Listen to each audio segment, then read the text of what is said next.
ব্যস্ত মহাসড়কের পাশ ঘেঁষে ভেসে উঠছিল কাঁঠাল পাতার গন্ধ ও টাটকা ঘাসের আর্দ্র গন্ধ। এক আঁটি ঘাসের জন্য দরদাম করছে কেউ, কেউ আবার হাত বাড়িয়ে দিচ্ছে সদ্য কাটা সবুজের দিকে। এর মাঝে বসেছিলেন একজন মানুষ, শিক্ষক আব্দুল হামিদ। প্রায় 2 যুগ ধরে তিনি ঘাস আর কাঁঠাল পাতা বিক্রি করেন। দিনের শেষে যা আয় হয় তা দিয়ে চলে তাদের সংসার। স্যার এবং আমি ওনার থেকেই ঘাস কেনাকাটা করি, তো নিজেকে একটা লজ্জাবোধ লাগে যে আমি একটা স্টুডেন্ট, আমার টিচার, সে টিচার এখানে দীর্ঘ যাবৎ 2-2.5 বছর এখানে ঘাস বিক্রি করতেছে। এটা কেমন দেখা যায়? এই জিনিসটা খুবই একটা খারাপ একটা আমার লাগে। ওদের স্বপ্ন পূরণে পাশে থাকতে পেরে আমরা গর্বিত। 2002 সালে তিনি দিনাজপুরের দুর্গাপুর উচ্চ বিদ্যালয়ে যোগ দিয়েছিলেন কৃষি বিষয় সহকারী শিক্ষক হিসেবে।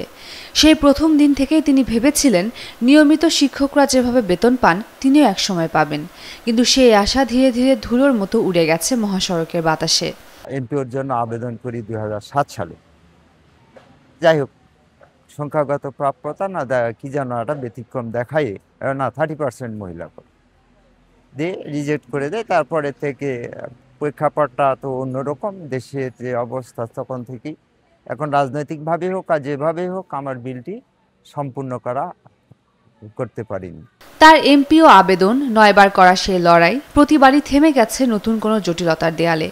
কখনো নারী শিক্ষক কোটা পূরণ না হওয়া, কখনো নিয়োগ বিধির জটিলতা। অথচ শিক্ষা মন্ত্রণালয়ের পুরনো নীতিমালা বলছে তার মতো যোগ্যরা সরকারি সুবিধা পাওয়ারই কথা। সেই নিয়ম যেন শুধু কাগজেই রয়ে গেছে। তবু হার মানেননি। স্কুলের শিক্ষার্থীরা বলছে তিনি নিয়মিত ক্লাস নেন, হাসি মুখে বোঝান, মাঠে নিয়ে গিয়ে হাতে কলমে শেখান। আর পাঠদানের সময় তার চোখে যে কোমল মায়া, তা নাকি বদলে দিতে পারে পুরো দিনের অন্ধকার। তিনি আমাদের খুব ভালো করে ক্লাস নেন এবং ক্লাসে অনেক সুন্দর করে বোঝান। আমরা বাড়িতে গেলে ওই পড়াটা আর পড়তে লাগে না, ক্লাসের পড়া ক্লাসেই হয়ে যায়। তিনি অনেক ভালো শিক্ষক। আগামী যে কয় বছর আছে সেই কয় বছরে যদি তার বিল বেতন হয় তাহলে সেই স্যার স্বাভাবিকভাবে জীবনযাত্রা করতে পারবে এবং এটা আমরা কামনা করতেছি। বিদ্যালয়ের প্রধান শিক্ষক মনে করেন, একজন শিক্ষকের 2 যুগ বেতন না পাওয়া জাতির দুর্ভাগ্য, যেন সমাজের মেরুদণ্ডে অদেখা এক আঘাতের দাগ। তার সমস্ত কাগজপত্র শিক্ষা অফিসে পাঠিয়েছি। আজ প্রায় 27 বছর ধরে উনি মানবতর জীবনযাপন করছেন এবং রাস্তার ধারে ঘাস বিক্রি করে তার জীবিকা চালাচ্ছেন। এমত অবস্থায় আমি মনে করি যে একজন শিক্ষকের বিল হবে না, এটা এ জাতির জন্য দুর্ভাগ্য। এদিকে বিরামপুর উপজেলা মাধ্যমিক শিক্ষা অফিস বলছে তার কাগজপত্র নাকি পাঠানো হয়েছে ঊর্ধ্বতন দপ্তরে, কিন্তু চিঠি এখনো ফেরেনি। যেন শূন্য রাস্তায় অপেক্ষা করে থাকা কোনো বাস, যা আসার কথা কিন্তু আসে না, শুধু সময় পেরোয়। নির্বাহ করি এবং বিবি বাচ্চা লালন পালন করি। কারণ বিষয়টা হলো কখনো হয়তো 200-500 হয়, কখনো হয়তো একটু বেশি হয়।